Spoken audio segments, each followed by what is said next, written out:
আমার video title দেখে বুঝতে পারছো আজকে টপিক আমার তন্ত্র নিয়ে।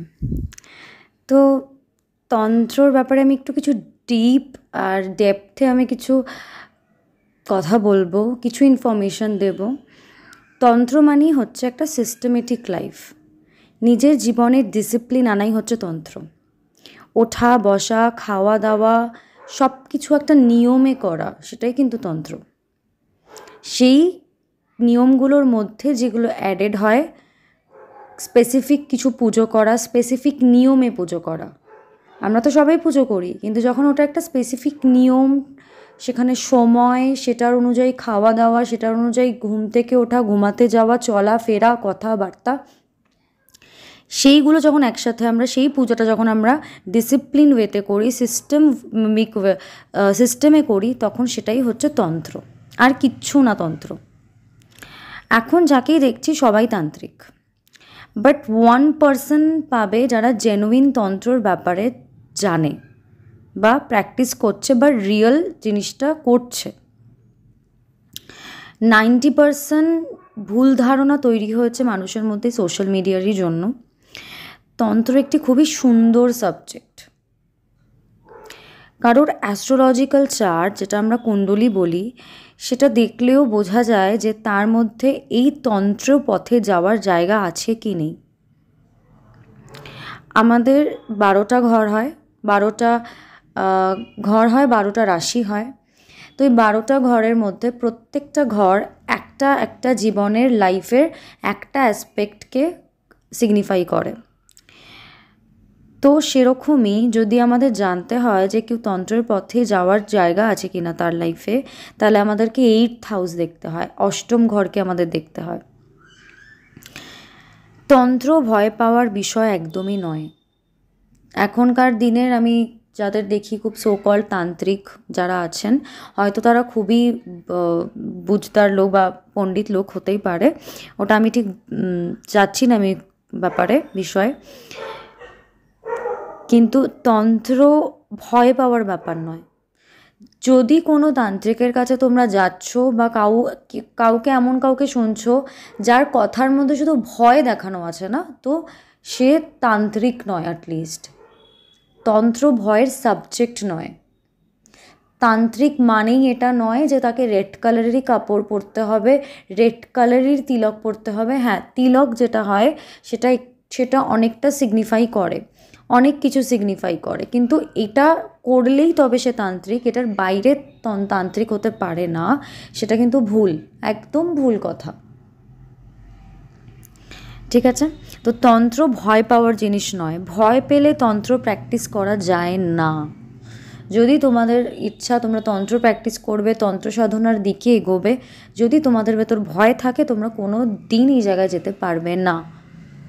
আর লোকের কাজই হচ্ছে ভয় দেখানো, কিভাবে মানুষের ভেতরে ভয় ক্রিয়েট হয়, সেই ভয়টাই পেলে চলবে না। আমার পডকাস্ট অনেকেই দেখেছো তোমরা। এখানে আমি বলেছিলাম যে আমার 6 বছরের এক্সপিরিয়েন্স, এখন ওটা 7 চলে এসছে। ওখানে একজন কমেন্ট করেছিলেন যে ম্যাডাম আরও অনেক কিছু শিখতে হবে। সেখানে একটু বলি, ডেফিনেটলি অনেক বাকি আমার শেখার, যেটি এই ছোট্ট একটা লাইফে শেষ হবে না, শেখা সম্ভবই না। কিন্তু আমার মনে হয় আমার বয়স অনুযায়ী আমি অনেকটাই এগিয়ে গেছি। দেখো, তন্ত্র সাধনা এমন একটা বিষয় যেখানে তোমার বছরের বা বয়সের এক্সপিরিয়েন্স থেকে বেশি ম্যাটার করে তোমার আগের লাইফের প্র্যাকটিস এবং সঠিক গাইডেন্স এবং আরাধ্য দেবতার ইনভলভমেন্ট তোমার তন্ত্র সাধনার প্র্যাকটিসে। ফর এক্সাম্পল, একজন লোক আছে যে অনেকগুলো লাইফ ধরেই তন্ত্র সাধনা করছে, তো সে এই জন্মে না, শুরু থেকেই অনেক কম বয়স থেকেই না তার এক্সপার্টিস হবে সেই বিষয়টাতে, কারণ সে আগেও করে এসছে। তার বডি নতুন, কিন্তু তার আত্মা সোল অনেক পুরনো, সে অনেক টাইম ধরে করে এসছে। আর যে এই লাইফেই ফার্স্ট টাইম তন্ত্র সাধনা করছে, তার এক্সপার্টাইজে টাইম লাগবে।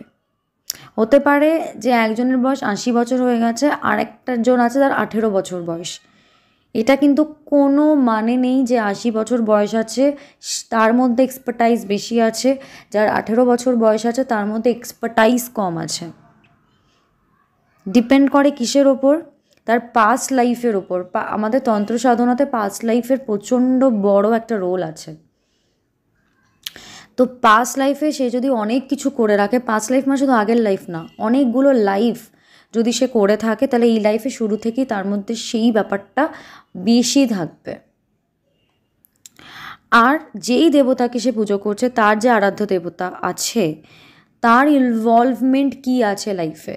একটা কথা আমি বলি, তন্ত্র সাধনাতে না, এই যে দেব দেবী, সে তাকে বামাচারিতে পুজো করা হচ্ছে কি দক্ষিণাচারিতে পুজো করা হচ্ছে সেটা ম্যাটার করে না, বাট দেব দেবীর যে ইনভলভমেন্ট যতটা সাধকের লাইফে থাকবে, তার লাইফ, তার সাধনা, তার তন্ত্র সাধনা আরও তত বেশি প্রোগ্রেস করবে। গুরু, সঠিক গুরু, তার অনেক মেজর, সবচেয়ে বড় রোল হচ্ছে গুরু। তারপর আসে, মানে সবচেয়ে বড় রোল না, সবচেয়ে বড় রোল হচ্ছে আমাদের দেবদেবী, যে আমাদের আরাধ্য দেবদেবী আছে, যার পুজো আমি করছি, যাকে নিয়ে আমার এগোনো, সে। তারপরে হচ্ছে গুরু। তার থেকেও ইম্পর্ট্যান্ট হচ্ছে আমাদের কিছু পাস্ট বার্থসগুলোতে আমরা কিভাবে করে এসেছি বা করেছি কি না, সেটা অনেকটা বেশি ম্যাটার করে। আগের লাইফে আমি যে মন্ত্র যদি কোনো করে থাকি, তো আগের অনেকগুলো লাইফে আমি সেই মন্ত্রটাও প্র্যাকটিস করে এসেছি। এই লাইফে যখন আমি সেই মন্ত্রটা তুলব না, তো ওটা শিখতে আমার কম টাইম লাগবে, ওই মন্ত্রটা আমার লাইফে কাজ করতে কম টাইম লাগবে, কারণ আমি আগেও করে এসেছি। ওকে, তো বয়স দিয়ে ফ্যাক্টর করেন না। হ্যাঁ, একটা জায়গায় ফ্যাক্টর করতে পারে, সেটা হচ্ছে সে অনেকের সাথে কাজ করেছে, অনেক মানুষের প্রবলেমের সাথে কাজ করেছে, তো তার একটা আইডিয়া থাকে যে কোন প্রবলেমে কোন জিনিসটা কাজ করবে, কোন প্রবলেমে কোন রেমিডিটা কাজ করবে। বয়স হলে তাদের মধ্যে এই জিনিসটার এক্সপিরিয়েন্স ডেফিনেটলি আসে।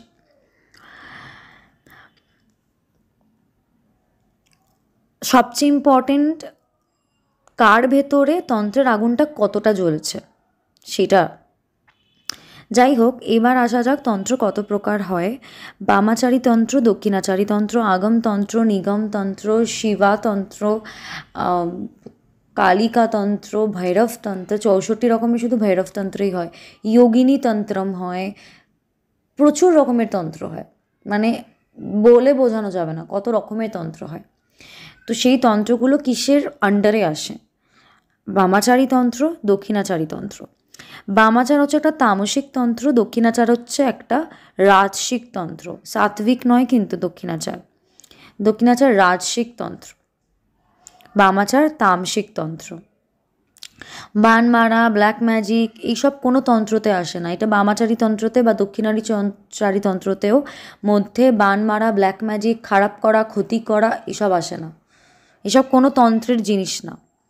এটা যারা করে বা বলে তাদের আত্মা খুবই নিম্ন প্রকারের হয়। এটা বলা, শোনা বা করা কোনোটাই নিজের আত্মার পক্ষে, নিজের সোলের পক্ষে, নিজের মাইন্ডের পক্ষে ভালো নয়। এইগুলো হচ্ছে খুব নিম্ন প্রকারের তন্ত্র। তন্ত্র না এটা, এগুলো হচ্ছে খুব নিম্ন জাতের একটা বিদ্যা। একটা বিদ্যা হয় তো, ছোটো ছোটো অনেক টাইপের বিদ্যা হয়, তো এইগুলো হচ্ছে ওরকম একটা টাইপের বিদ্যা। তো কিন্তু লোকের এটার ওপরই বেশি ইন্টারেস্ট।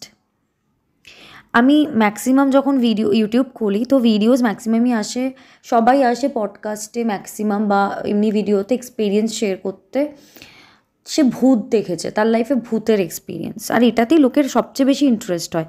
ভূত প্রেত, ব্ল্যাক ম্যাজিক, ব্ল্যাক তন্ত্র, দ্যাটস এইসব জিনিস, এটাতেই ইন্টারেস্ট। এইগুলো না, এই যে ইন্টারেস্টগুলো আমাদের আসে, মানে যাদের আসে, এটা রাহুর এফেক্টে হয়। রাহু যখন খুব উইক হয়ে কারোর চার্টে বসে থাকে, তখন তাদের এইসব জিনিসই ইন্টারেস্ট বেশি আসে। তোমরা একটা বেসিক কথা বলো, যেই মানুষটার সবসময় এইসব নেগেটিভ বিষয়ে ইন্টারেস্ট থাকবে, তার জীবনে তো নেগেটিভই হবে। নিজের ইন্টারেস্টই নেগেটিভ, তো পজিটিভ লাইফে এক্সপেকটেশন আসবে কিভাবে?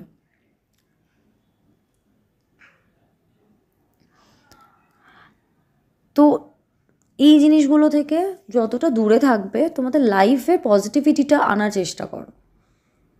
নেগেটিভ জিনিসে যত তুমি ইনভলভমেন্ট হবে, হয়তো তোমার মনে হচ্ছে যে এন্টারটেনমেন্ট পারপাসে আমি শুনছি, আমার এমনি টাইম আছে, আমি জাস্ট একটু টাইম পাস করছি, একটু ইন্টারেস্ট লাগছে, তো তোমার মনে হচ্ছে লাগছে, কিন্তু তোমার সাবকনশিয়াসলি ওই ব্যাপারটা তোমার মাইন্ডে কতটা এফেক্ট করছে না সেটা তুমি বুঝতে পারবে না, ওটা ব্যাক অফ দ্য মাইন্ড কাজ করছে। নেগেটিভ জিনিসে ইন্টারেস্ট থাকবে তো পজিটিভ জিনিস লাইফে হবে না, এটা একটা বেসিক জিনিস। যাই হোক, বামাচারী ও দক্ষিণাচারী নিয়ে আমি আলাদা একটা ভিডিওতে আলোচনা করব। Thank you for watching the video.